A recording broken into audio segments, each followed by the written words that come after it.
In the quiet consulting rooms of Victorian doctors, there was a diagnosis whispered more often than almost any other.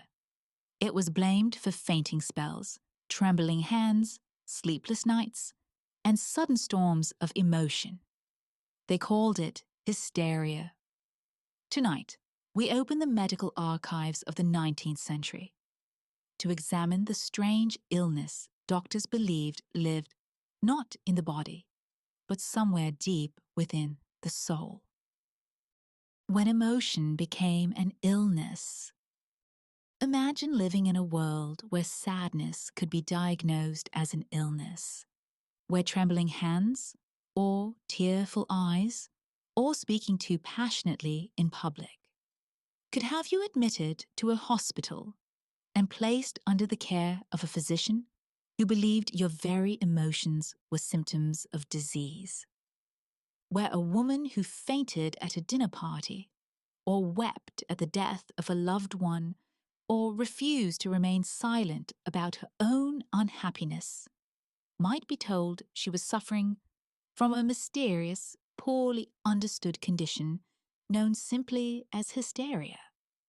Victorian doctors believed it was one of the most common illnesses of their age. Some claimed that 1 in 4 women suffered from it. Its symptoms were almost endless: anxiety, fainting, paralysis, muscle spasms, nightmares, emotional outbursts, insomnia, uncontrollable weeping, and what doctors named nervous agitation. A woman could be diagnosed with hysteria for almost any behavior outside the rigid expectations of Victorian femininity. But hysteria was more than merely a medical diagnosis. It acted as a mirror, a window into the deepest fears, beliefs, and misunderstandings of an entire society. And behind every case file, behind every clinical photograph, behind every hypnosis demonstration, was a real woman with a real story. The Wandering Womb, the Ancient Origins of Hysteria. To understand hysteria, we must travel backwards, far beyond the Victorian era. The word itself carries a story in its very syllables. It comes from the ancient Greek word hystra, meaning uterus. Ancient Greek physicians, writing more than 2,000 years ago, believed the uterus was not exclusively an organ of reproduction. They believed it was a living thing, capable of movement, an entity with its own desires, its own discomforts, its own dangerous wanderings through the human body. They called this the theory of the wandering womb. If a woman appeared emotionally disturbed, if she trembled or fainted, if she wept without visible cause, or suffered unexplained physical pain, ancient doctors believed her uterus had become dislodged, that it had drifted upward, pressing against the heart, the lungs, the brain, causing chaos wherever it went. The treatments proposed to lure the wandering womb back into place were remarkable. Physicians prescribed pleasant fragrances held near the lower abdomen, sweet herbs, flowers, incense, to attract the uterus back downward. Foul-smelling substances were placed near the nose to repel the womb from traveling upward. Marriage was prescribed as a cure. So was pregnancy. The logic, such as it was, held that a fulfilled uterus had no reason to wander. It was unscientific. It was rooted entirely in misunderstanding and assumption. But it formed the foundation of a medical idea that would prove extraordinarily stubborn. Over the next 2,000 years, medicine would advance with remarkable speed. Surgeons would learn anatomy. Physicians would describe the circulatory system. The microscope would unlock the hidden world of cells. Science would transform almost everything it touched. And yet, the ancient idea of hysteria as a uniquely female disorder, arising from the mysterious nature of the female body, would survive, adapted, renamed, refined, but never quite abandoned. By the time the 19th century arrived, the wandering womb was no longer taken literally. But the belief that women's emotional suffering had something fundamentally to do with their biology, with their bodies being inherently fragile, inherently susceptible to nervous collapse, remained as powerful as ever. Why did so many Victorian women become hysterical? Victorian society was built upon an elaborate system of expectations, and nowhere were those expectations more rigid than for women. A respectable Victorian woman was expected to be the embodiment of gentleness and restraint. She was to be delicate, obedient, morally pure. She was expected to manage a household, raise children, support her husband's ambitions, and remain emotionally composed at all times. Strong opinions were considered unladylike. Ambition beyond the domestic sphere was considered dangerous to female health. And any display of strong emotion, anger, intellectual passion, sexual feeling was understood by many physicians as a sign of imbalance, of nervous instability. The irony, of course, is that the very life Victorian women were expected to lead was itself a profound source of stress. Women gave birth without adequate pain relief, often losing multiple children in infancy. They managed vast household responsibilities with no financial independence. They were excluded from higher education, from the professions, from political life. They lived inside a structure that offered them almost no legal protection if their marriages became abusive. And when they suffered, when the weight of all of this caused them to weep, or to collapse, or to retreat into silence, or to express what could no longer be suppressed, their doctors had a diagnosis ready and waiting: hysteria.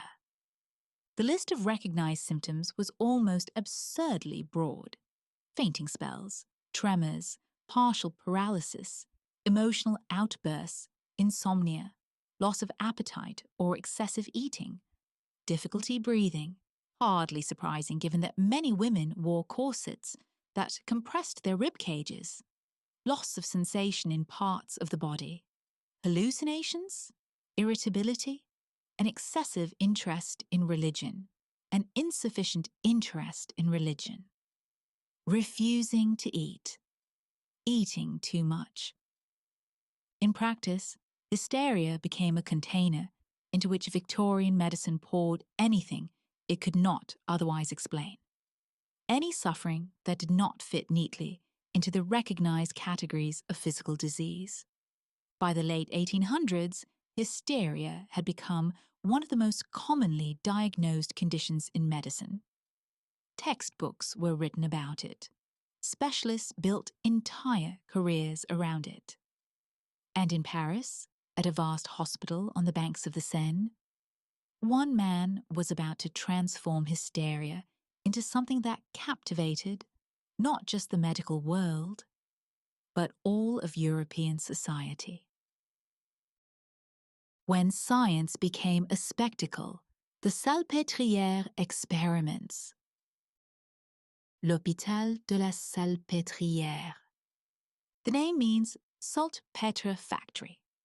It was built on the site of an old gunpowder works on the outskirts of Paris, and by the middle of the 19th century, It had become one of the largest women's institutions in Europe. It was not a comfortable place. With as many as 5,000 patients at its peak, the Salpêtrière housed women who had been sent there for poverty, for criminal behavior, for mental illness, and often for simply being deemed inconvenient by the society around them.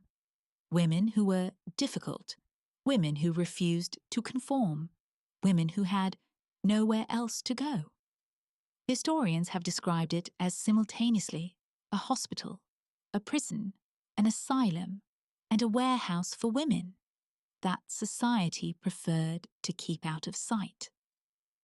In 1862, a brilliant and ambitious physician named Jean-Martin Charcot was appointed chief physician of the Salpêtrière, and everything began to change. Charcot was remarkable. He was a gifted artist who used his drawing skills to make precise clinical observations. He had already made foundational contributions to the understanding of multiple sclerosis, Parkinson's disease, and Lou Gehrig's disease, all of which bear his name to this day. His students came from across Europe and beyond, including a young Austrian physician named Sigmund Freud. Charcot was known, not without reason, as the Napoleon of the neuroses. When Charcot turned his attention to hysteria, he approached it with the same rigorous, classification-obsessed mind he had brought to every other condition. He was convinced that hysteria was not simply vague emotionalism or female weakness. He believed it was a genuine neurological disorder, one with specific, measurable symptoms that followed predictable patterns. He insisted that hysterical attacks progressed through 4 clearly defined stages. First, the epileptoid phase, violent convulsions resembling an epileptic seizure. Second, what he called the period of contortions and grand movements.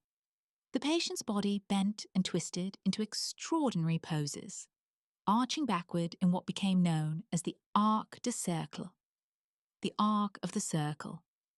Third, attitudes passionnelles, the patient striking dramatic, emotionally charged poses, sometimes resembling religious ecstasy or erotic yearning.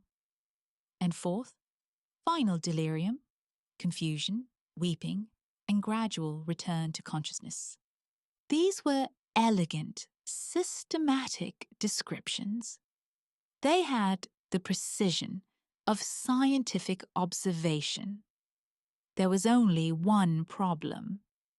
Critics, and there were many, argued that Charcot's patients performed these stages because they had been taught to do so, that the women in his ward had absorbed his expectations through years of observation and suggestion, and that, when they were placed before an audience and hypnotized, they gave the performance that was expected of them.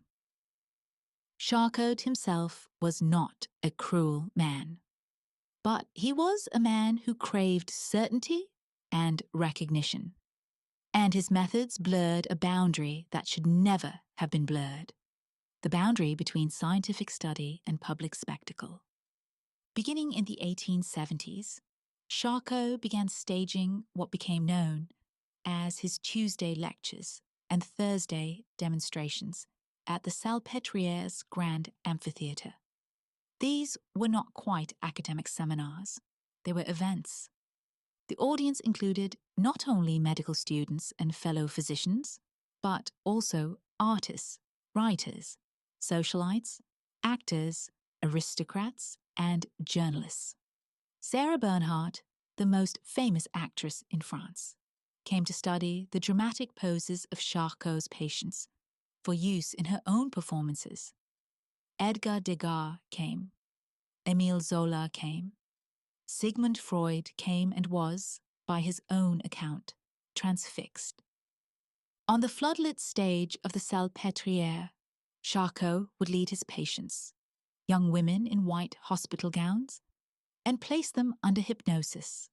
Then, before the assembled crowd, their bodies would pass through the stages of hysteria he had described.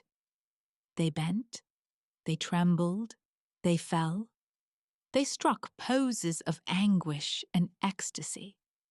The audience watched in silence or burst into applause. Science had become theatre. And the women at the centre of it were not simply patients. They were performers, the most famous of whom would each, in their own way, leave a remarkable mark on history.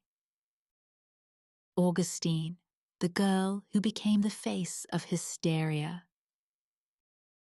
Her name was Louise Augustine Glazes. She was born on the 21st of August, 1861. She was the daughter of a Parisian working-class family. She had fair skin, an expressive face, and eyes that, even in age photographs more than a century old, seemed to carry an enormous weight. Her childhood was defined by violence and betrayal. When Augustine was 10 years old, she was molested by a man in her neighborhood.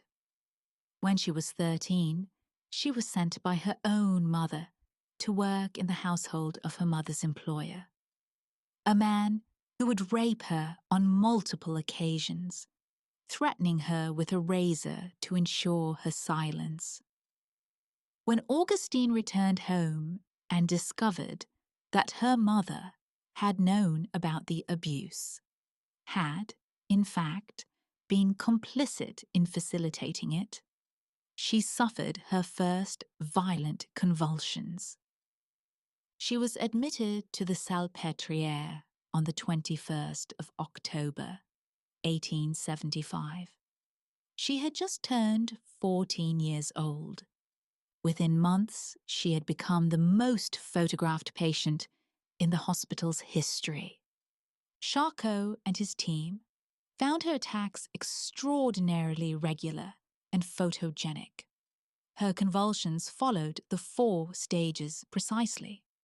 Her face, during the attitudes passionnelles phase, moved through expressions of terror, rage, ecstasy, and grief, with what the doctors described as theatrical perfection. The hospital photographer, Paul Regnard, photographed her relentlessly. In one documented period in the winter of 1876, the 15-year-old Augustine experienced 154 hysterical attacks in a single day. Each was observed, recorded, and photographed. Her images were published in the Iconographie photographique de la Salpêtrière, a landmark medical publication that was among the first systematic uses of photography as scientific documentation in psychiatry. Copies circulated across Europe and beyond. In medical schools and lecture halls from Paris to Vienna to London, physicians studied the photographs of this young woman arching her back on a hospital bed, her face frozen in expressions of extremity. She had become famous, not under her own name. She was referred to in most publications simply as Augustine, but famous nonetheless. She was, in the words of the medical literature, our most regular patient, our most photogenic subject, our most reliable demonstrator of the classic hysterical arc. No one, or almost no one, seems to have paused to connect the dots, to notice that this 14-year-old's violent, body-shaking, hallucination-filled attacks had begun immediately after she had been raped and betrayed by her own mother. That the visions she described, black rats swarming toward her, the face of her attacker appearing in the walls, were the visions of a traumatized child, not the neurological symptoms of a brain lesion. When Augustine eventually refused to cooperate, when she declined to be hypnotized, declined to be photographed, declined to continue performing, the hospital's response was to place her in solitary confinement.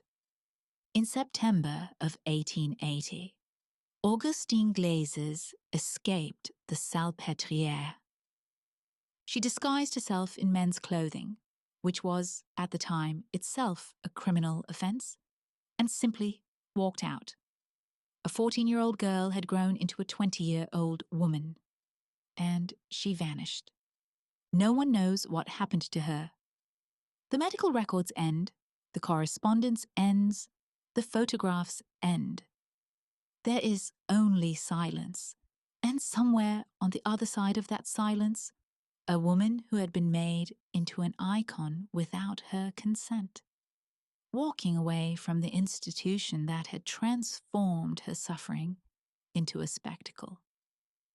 Today, historians and clinicians looking back at Augustine's case see with painful clarity what her physicians did not see, or would not see. Her symptoms were almost certainly trauma responses. What we would now recognize as post-traumatic stress disorder, dissociation, and conversion disorder arising from severe psychological injury, not a neurological disease, not hysteria. A child responding to an almost unbearable series of violations. Blanche Wittmann, the Queen of Hysteria. If Augustine was Charcot's most photographed patient, Blanche Wittmann was his most famous.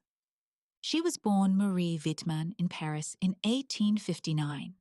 The same city, the same decade, the same class of working poor from which so many of Charcot's patients came. Her early life was dominated by abuse. At the age of 13, she was sexually assaulted by the furrier to whom she had been apprenticed. By 18, she was experiencing violent convulsions, paralysis, and fainting spells severe enough to require hospitalization. She arrived at the Salpêtrière in 1877. Under Charcot's care and under his hypnosis, she became extraordinary. During the periods of catalepsy that hypnosis could induce, Blanche Wittmann's body became rigid, frozen in whatever position the doctors placed her. She could hold a gravity-defying pose for minutes at a time. She could be pricked with needles and feel nothing. She could be made, through hypnotic suggestion, to experience terror at a blank piece of paper, or affection for a random object, or the belief that she was giving water to a poisoned person. And she would act on these suggestions completely. She was given the name Blanche, perhaps the name of a sister she had loved. And eventually she was given a title, the Queen of Hysterics. André Brouillet captured her in his celebrated 1887 painting, Une leçon clinique à la Salpêtrière. The canvas is enormous, nearly 3 meters wide. It shows Charcot at the lectern, Blanche in a hypnotic trance, her body beginning to collapse into the arms of a male assistant, her blouse slipping from one shoulder. Around them, a room full of men, students, physicians, celebrities, watch with expressions ranging from intense scientific interest to something considerably less professional. It is one of the most studied and debated images in the history of medicine. A reproduction hung in Sigmund Freud's consulting room in Vienna and later in London. It captures something deeply uncomfortable about the relationship between the observing, authoritative, male gaze of science and the surrendered, displayed, female body of the patient. Charcot died suddenly in August of 1893, while on holiday in the French countryside. He was 67 years old. His students had already begun to doubt his theories. His critics had long argued that his demonstrations were artifacts of suggestion rather than genuine neurological phenomena. After his death, the Salpêtrière School of Hysteria collapsed almost immediately, and Blanche Wittmann, who had been the living embodiment of that school for 16 years, never had another hysterical attack. Not one, not a single convulsion, not a single paralysis episode, not a single arc de cercle. It was as if the performance had required an audience, and without Charcot, without the expectations and the demonstrations, and the hypnosis sessions and the watching men, there was simply nothing left to perform. She remained at the Salpêtrière, but now as an employee, not a patient. She became interested in the new science of photography and eventually found work in the hospital's radiology laboratory, a new technology, thrillingly modern, whose dangers were not yet understood. The X-ray machines emitted radiation in quantities that we now know to be catastrophically harmful with prolonged exposure. Blanche Wittmann worked in close proximity to this radiation, day after day, for years. She developed radiation-induced cancer. Her arms were amputated. She spent her final years in severe pain, with diminishing movement and increasing disability. She died in 1913, at 54 years old, having lived a life that moved from the most spectacular form of public display to the quietest, most private kind of suffering. She refused in her later years to speak of her time as the Queen of Hysterics. When colleagues asked her about Charcot, about the demonstrations, about those years in the amphitheatre, she answered with what one observer described as a refusal tinged with anger. Some things, it seems, are not meant for the archive. Anna O., the patient who invented the talking cure. While Charcot was building his theatre of science in Paris, something quieter, and ultimately far more consequential, was happening in Vienna. Her real name was Bertha Pappenheim. She was born in 1859 in Vienna, into a wealthy, educated, Orthodox Jewish family. She was, by all accounts, extraordinarily intelligent, perceptive, imaginative, multilingual. And she was, like virtually all upper-class Victorian women, profoundly bored. Her education had been limited by her gender. Her future had been mapped out for her. Marriage, household management, the performance of domestic virtue, and she had no power to alter it. She called her rich inner life her private theatre. She daydreamed compulsively, constructing elaborate stories in her mind, while her hands performed the mechanical tasks expected of a good daughter. In 1880, her father contracted tuberculosis. Bertha devoted herself entirely to nursing him, sitting at his bedside for hours, neglecting her own health, channeling all the fierce intelligence and energy that had nowhere else to go into the service of his care. Her father died in April 1881, and Bertha Pappenheim collapsed. What followed was a catalogue of symptoms that would have defeated most physicians of the era. She developed paralysis in her right arm and both legs. She suffered severe visual disturbances.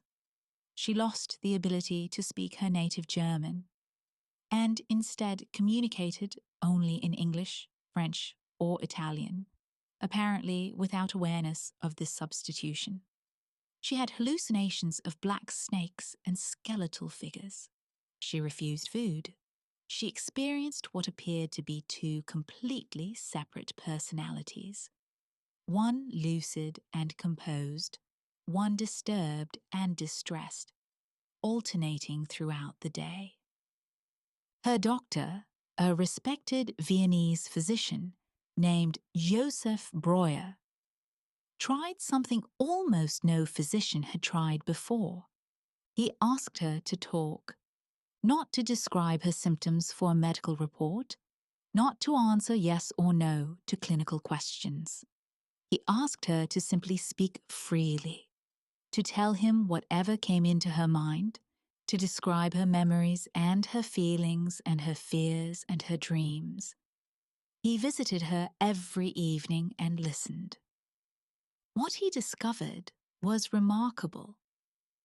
When Bertha was placed in a light hypnotic state and guided back to the first time a particular symptom had appeared, and allowed to describe the memory fully and emotionally, to relive it, in a sense, in the safety of the therapeutic relationship, the symptom disappeared, not temporarily, gone. Bertha Pappenheim named this method herself. She called it, with characteristic wit, chimney sweeping, as if the mind were a chimney, blocked with the accumulated soot of unexpressed memories and feelings, and the talking was the brush that cleared it. She also called it, in a phrase that would carry through the entire next century of human thought, the talking cure. Breuer shared the case with his younger colleague, Sigmund Freud. The case is documented in their joint 1895 publication, Studies on Hysteria, under the pseudonym Anna O.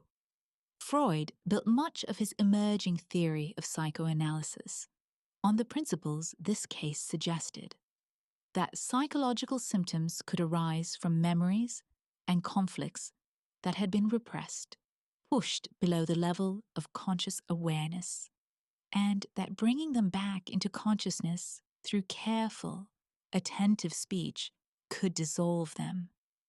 The relationship between Bertha Pappenheim and Josef Breuer did not end cleanly or simply. Historical records suggest that she did not make the quick and complete recovery that the published case history implied. After Breuer discharged her, she was admitted to a sanatorium. She spent years in and out of medical institutions, dependent on painkillers and sedatives that her treatment had introduced her to. The neat narrative of cure was, at least in part, a fiction. But what is not fiction is what came after. Bertha Pappenheim recovered. In her late 20s, she reinvented herself entirely. She moved to Frankfurt, became a writer, a feminist activist, and a pioneering social worker. She founded the League of Jewish Women. She fought against the trafficking of women and girls across Europe. She built homes for unwed mothers and orphaned children. Germany issued a postal stamp bearing her image in 1954. In recognition of a lifetime of extraordinary contribution to society. She refused, throughout her life, to speak of herself as Anna O. She despised psychoanalysis and banned it from the institutions she ran. But she never denied that something had happened in those evening conversations with Breuer. Something that had changed the architecture of the possible in the relationship between a person in pain and the person sitting with them. Ernest Jones, Freud's official biographer, would later write that Bertha Pappenheim was the real discoverer of the cathartic method. It was, of course, written as a compliment. But it was also, almost accidentally, the truth. The strange treatments for hysteria. For every woman who found something approaching relief in the talking cure, hundreds of thousands more were subjected to treatments that ranged from the merely useless to the actively harmful. Victorian medicine, for all its ambition, was still groping in the dark when it came to the human mind, and the treatments devised for hysteria reflect this confusion, with sometimes painful clarity. Perhaps the most widespread and most controversial was the rest cure.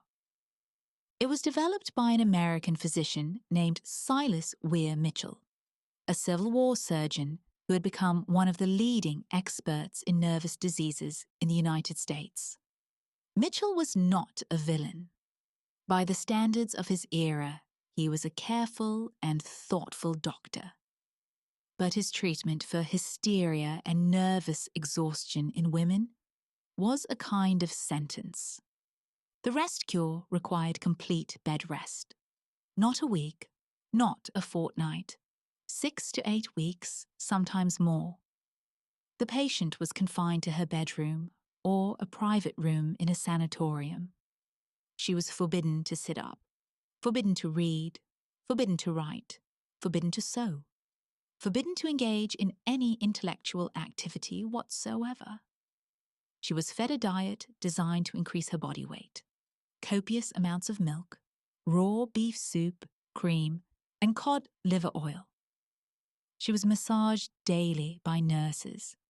She was isolated from family members, sometimes almost completely, to prevent what Mitchell called emotional disturbance. The theory behind the rest cure was that nervous exhaustion arose from the overuse of the brain, and particularly from women spending too much energy on intellectual or creative activity, which Mitchell believed their constitutions were not designed to sustain. The cure, therefore, was enforced passivity, the silencing of thought, the reduction of a full human being to a body being fattened in a bed. Other approaches included electrotherapy.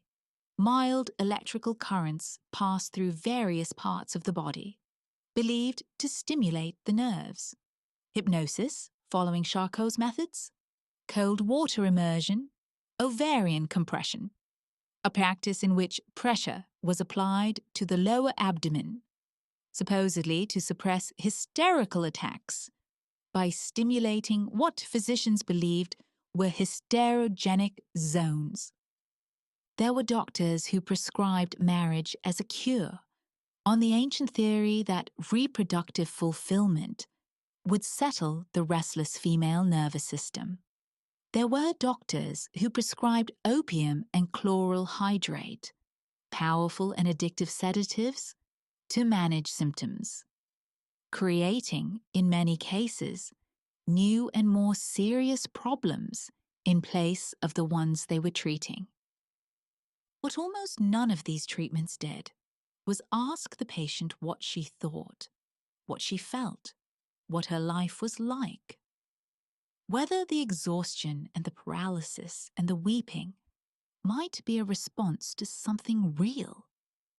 Victorian medicine was brilliant at anatomy, at surgery, in the classification of physical disease. But it had almost no vocabulary for understanding that the mind could be wounded, that suffering could be psychological in origin. That which looked like weakness might be the only language available to someone with no other way to speak. The yellow wallpaper, when a woman refused the cure. In 1887, an American writer named Charlotte Perkins Gilman gave birth to her first child.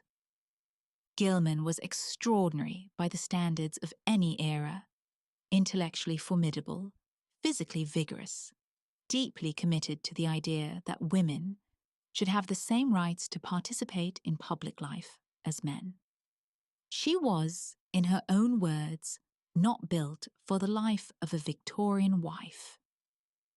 After the birth of her daughter, she fell into what she described as a severe and continuous nervous breakdown, tending to melancholia and beyond.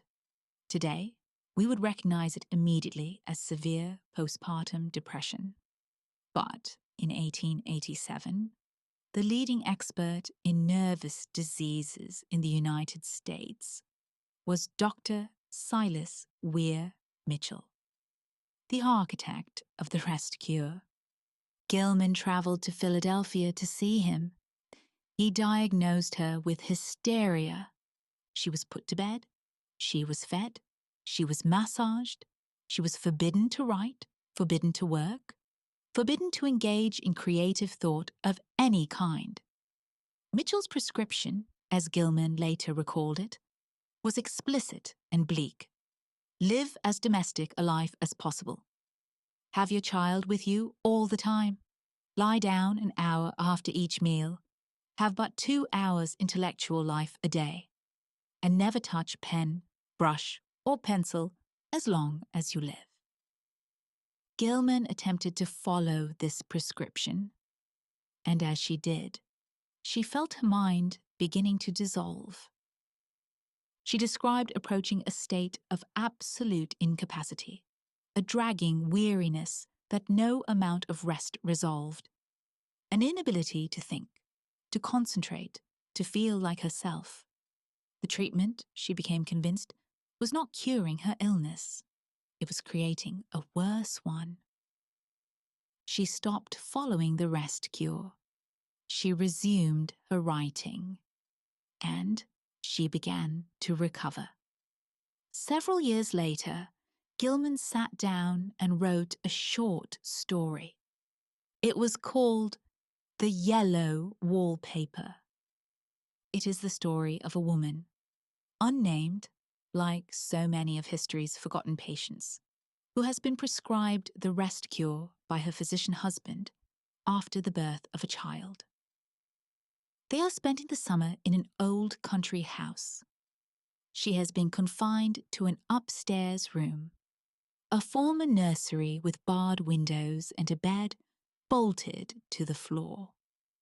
She is forbidden from writing, forbidden from working, forbidden from any activity that might stimulate her mind. And so she stares at the wallpaper. The wallpaper is yellow.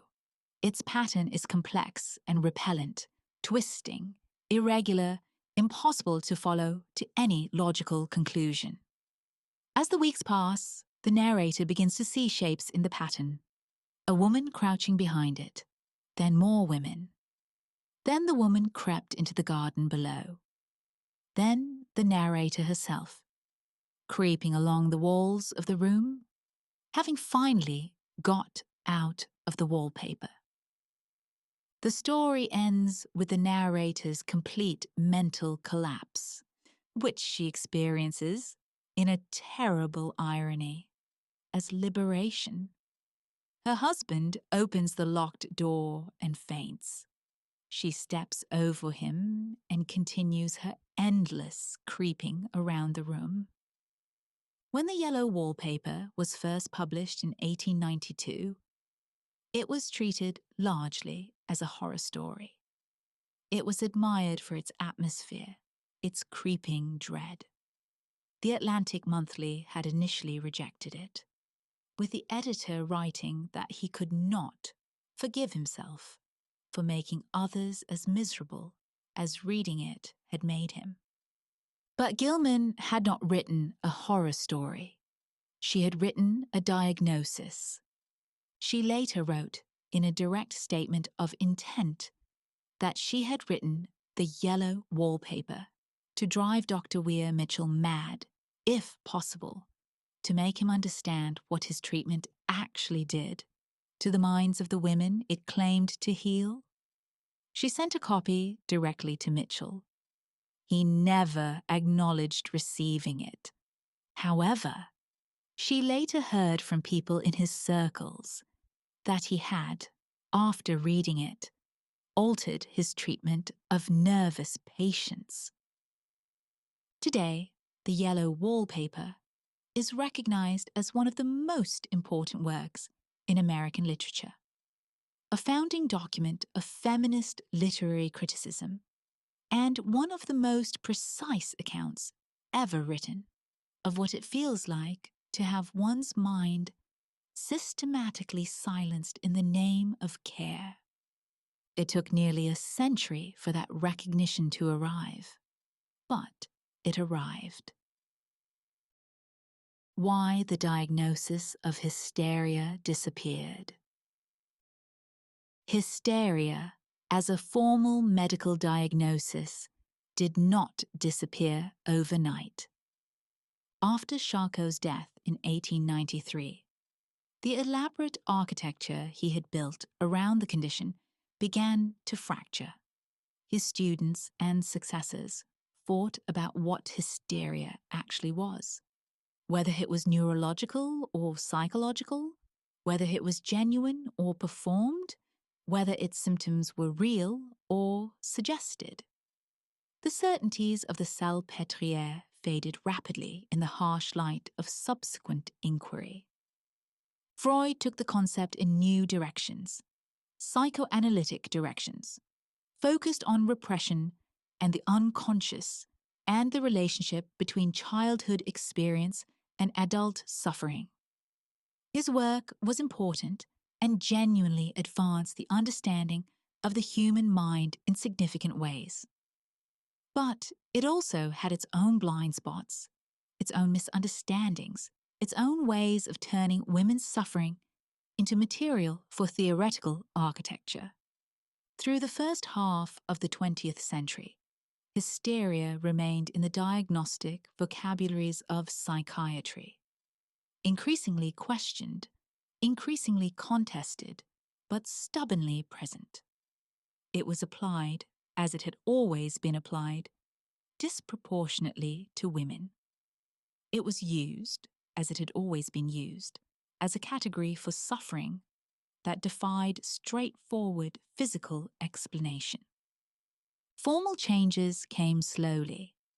In 1952, the first edition of the Diagnostic and Statistical Manual of Mental Disorders, the DSM, still included hysteria as a category.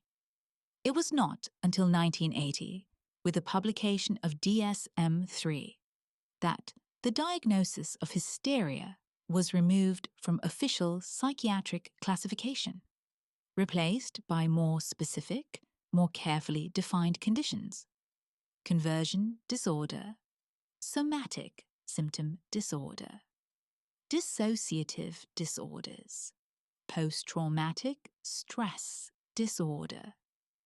These new diagnoses are imperfect. They are contested. They are still, sometimes, applied more readily to women than to men. The biases that shaped Victorian medicine did not dissolve when the word hysteria was retired. They transformed. They persisted in subtler forms. Studies in the 21st century have consistently found that women are more likely than men to have their pain dismissed as psychological, to wait longer in emergency rooms before receiving pain medication, and to have serious physical conditions misattributed to anxiety or emotional causes. The ghost of hysteria, it seems, still walks some hospital corridors. And yet, something genuinely changed. Something irreversible happened in the history that we have traced tonight. In the Paris amphitheatres, in the Viennese consulting rooms, in the beds where women were confined, and the pages where they wrote their way out. For the first time in the long, strange history of medicine, someone began to ask a new kind of question. Not only, what is wrong with this body, but what happened to this person? What has this person experienced? What can this person not yet say? The talking cure, born from the imagination of Bertha Pappenheim in an evening conversation with a doctor, gave medicine something it had never quite had before: a method for listening, a space in which the patient's own words could be the instrument of healing. It did not solve everything, it has never solved everything. The human mind remains, as it has always been, enormously complex and incompletely understood. But something changed. The lens turned. The question changed. And in that shift, in that changed question, the architecture of what would become modern psychotherapy quietly began to be built. The women whose stories we have followed tonight were not simply case histories. They were not symptoms walking through hospital wards in white gowns. Louise Augustine Glazes was a 14-year-old girl who had survived crimes committed against her by people who should have protected her. Her suffering was real. Her pain was real. And somewhere, after 1880, she had a life that no one recorded, a life of her own choosing.